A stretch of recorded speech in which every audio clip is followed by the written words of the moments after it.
Hi, so this video is going to be all about getting realistic tank tracks onto your miniatures. Now this is a really easy but very effective technique and it shouldn't take long to master. So without further ado, let's crack on.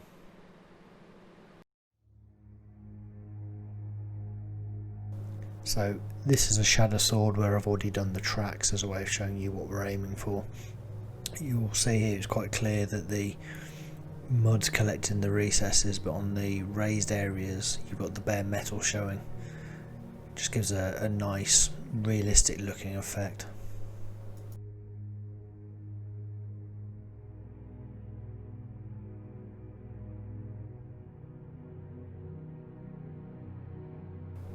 So here again it shows exactly the same. You've obviously, as these tracks would be running down a street for example, the raised areas would rub the mud off and reveal the bare metal, whereas the more recessed areas would still retain some of the mud. So the pigments I'm using are MIG Pigments Dark Mud. I mix this with matte coat from Humbrol and then thin it down with enamel thinners from Humbrol as well. I put this all into a pot to create a paint, and you'll see there it's quite thin.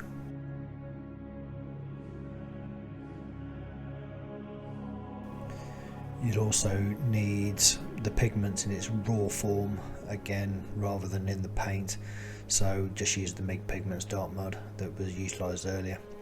And then you'll also need some metallic pigment. Now I'll make my own using the shavings from an artist pencil, and the reason I use an artist pencil because it's all graphite and there's no wood around the edge.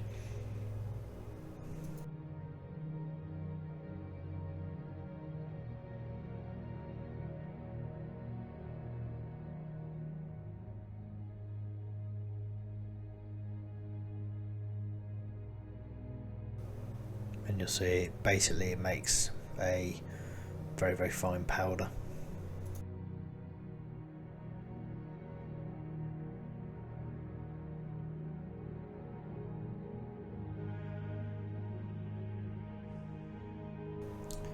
So the brushes I'll be using, one is a nylon haired brush for use with the enamel mix because it's quite unforgiving on natural head brushes.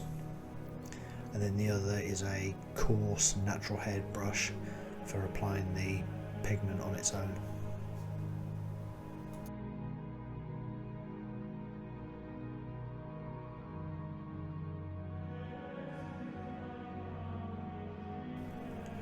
So here I'm taking the mixture of MIG Pigments, matte coat and Humbrol enamel thinners and just painting this onto the tracks in a quite liberal manner using the nylon head brush.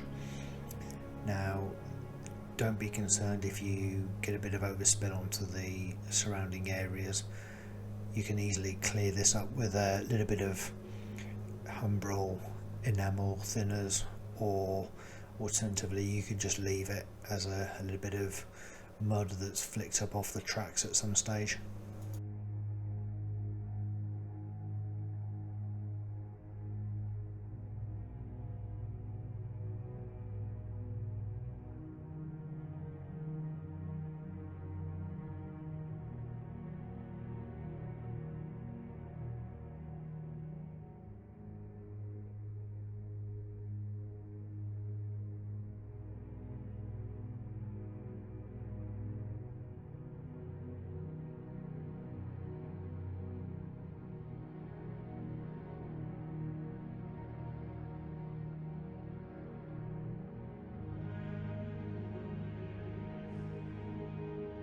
Now that the entire of the track is painted, before the paint dries, take the raw pigment and apply it with the coarse head brush. Now I do this by sticking it into the pot and then just dabbing the pigment onto the track. It's quite a simple process. You'll notice that I'm quite liberal with the pigment here. and if at any stage I tend to get a little bit of pigment on the surrounding areas, I'm not that concerned. It just adds to the weathered effect.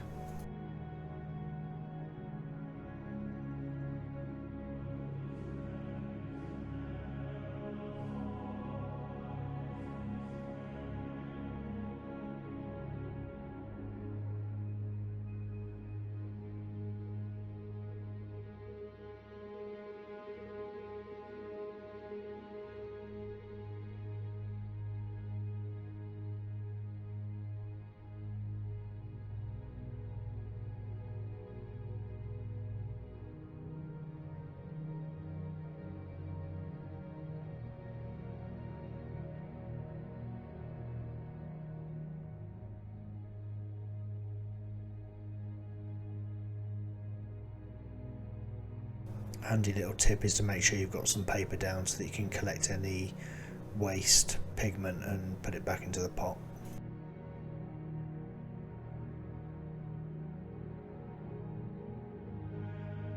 So what you'll need to do is ensure that the paint and the application of the pigment on the top has dried.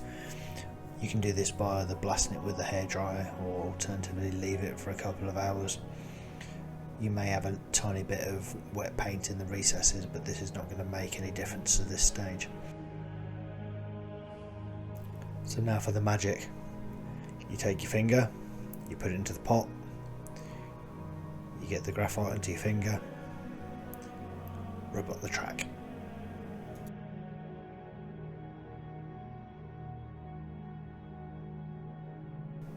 There is literally nothing else to it. It's as simple as that.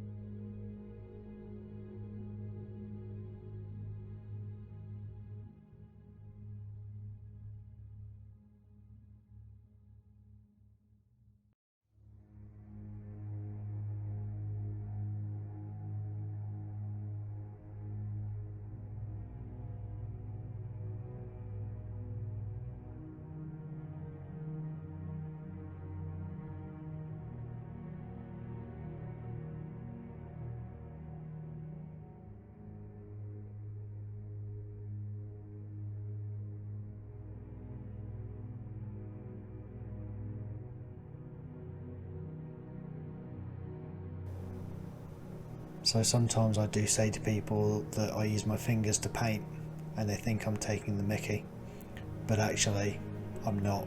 I do sometimes use my finger to paint.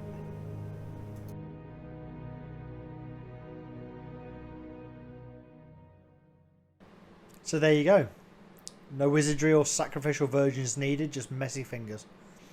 Hopefully this video has shown you exactly how easy it is to master this technique and you'll get great results using it. So until the next video, happy painting and you take care.